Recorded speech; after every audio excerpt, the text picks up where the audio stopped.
راجع به سورنا خیلی ازم سوال می‌پرسید. بالاخره اونجا یه سری روابط بینمون شکل گرفت. چرا ستاره رو های بیبیز اومدم اینجا راجع به یه سری مسائلی که واقعا انقدر حجم پیام بالا بود و نتونستم جواب بدم باهاتون صحبت کنم. راجع به سورنا خیلی ازم سوال می‌پرسین. ببینید من و سورنا تو برنامه با هم آشنا شدیم که بالاخره اونجا یه سری روابط احساسی بینمون شکل گرفت. برام شیرین بود، تجربه قشنگی بود، دوستش داشتم. ولی خب حالا با هم ادامه بدیم ندیم معلوم نیست چی بشه. اما تنها چیزی که من ازش لذت بردم اینه که یه سری تجربه ها شد برامون، از اشتباهاتمون درس گرفتیم، یه سری احساسای خوب رو تجربه کردیم و خاطره شد برامون.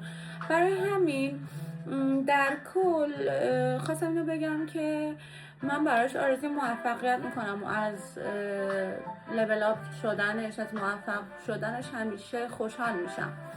و جدا از اون ازم پرسیده بودید که چرا ستاره رو اینجوری لیوان تو سرش خورد نکردی و فلان نکردی و بیسان نکردی.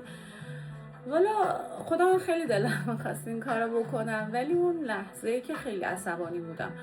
پیشنهاد من به شما اینه که حواستون به لحظه که خیلی عصبانی هستید باشه، چون خشونت وقتی بیش از حد زیاد بشه، از حد اعتدالش بگذره، خیلی خرابی به بار میاره. و فرض مثال دیدید دیگه، من عصبانی بودم که رفتم لیوانو گذاشتم رو اوپن، یه جوری ترکید اصلا نفهمیدم شکسته. لیوان رفت قل خورد شکستم، برگشتم حواسم شد دستم گذاشتم رو شیشه خورد و دست خودم زخمی شد.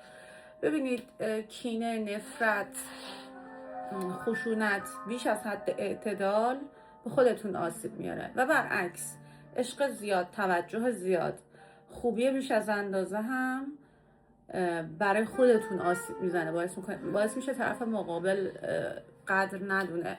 همیشه توی این زندگی سعی بکنید حد اعتدال رو رعایت بکنید، در غیر این صورت باعث آزار اذیت خودتون میشه.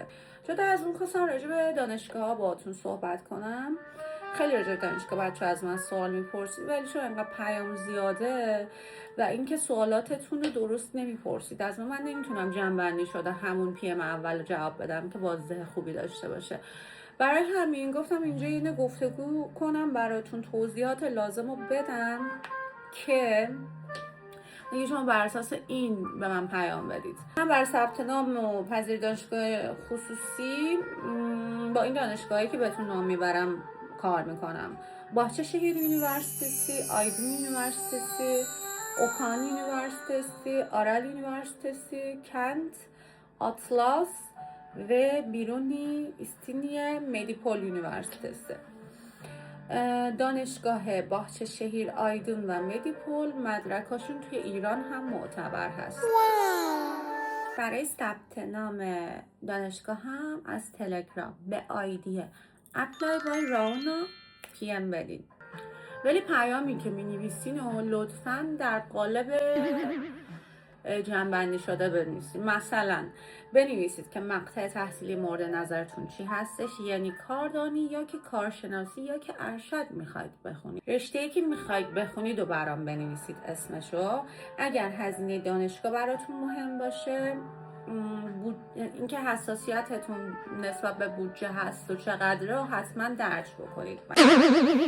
اگه نمیتونید کدوم دانشگاه انتخاب کنید، نمیدونید چی کار کنید، چه رشته انتخاب بکنید، حتما برید یه سرچ توی گوگل بزنید راجع به دانشگاهایی که اسمشون رو براتون آوردم، ببینید تو اون دانشگاه ها چه رشته‌ای هستن، چون که هر دانشگاهی واسه یه رشته متفاوته. مثلا بیرونی بیشتر برای دندون، فیزیوتراپی و امثال اینها. من بگم که من خودم دانشگاه بیرونی خوندم.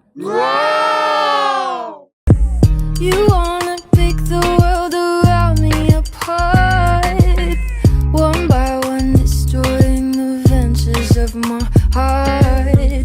You wanna make it. تحقیق کنید، سرچتون رو بزنید، بفهمید چی به چیه، بعد انتخاب کنید بیاید سمت من با من حرف بزنید، چون من نمیتونم دونه دونه راجع به همشون بهتون مشاوره بدم. بعضی هستن که نمیدونن کدوم رشته برای خودشون مناسبه، کدوم انتخاب بکنن. اونا حتما باید برن یه سرچ، یه تحقیق بکنن تا که بیان جنبندی شده به من پیام بدن. یه نکته دیگه ای که من بهتون پیشنهاد میکنم اینه که ما ایرادی داریم، اونم این هست خیلی چشم و همچشمی میکنیم، همه میخوان دندان پزشک بشن، نمیدونم میخوان دکتر بشن.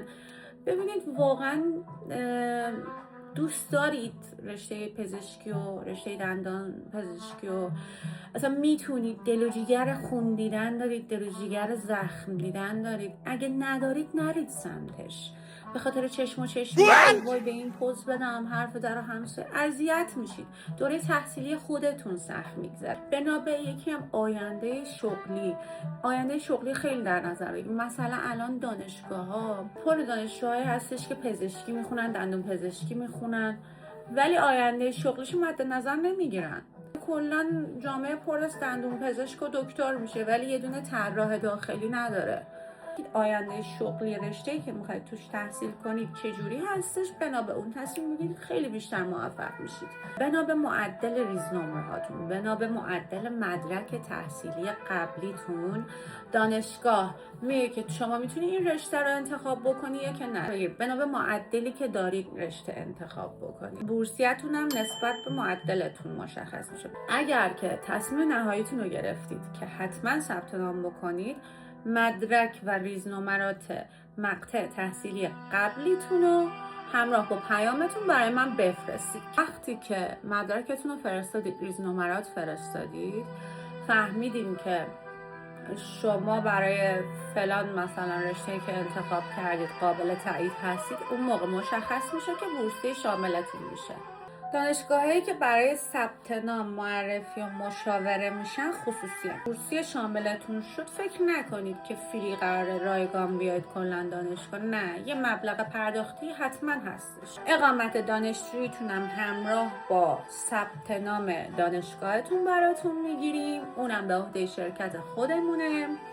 خوابگاه دانشجویی اگه نیاز داشته باشین میتونیم اونم براتون اوکی بکنیم، ولی هزینه های خوابگاه با هزینه هایی که برای رشته تحصیلیتون بهتون گفته میشه کاملا مجزا هستش. خب برای شروع ثبت نام و دریافت اطلاعات، مدرک تحصیلی، ریزنمرات، مقطع تحصیلی مد نظر، رشته‌ای که میخواین توش تحصیلات بکنین و از تلگرام به اپلای بای راونا پیام بدید. دوستتون دارم.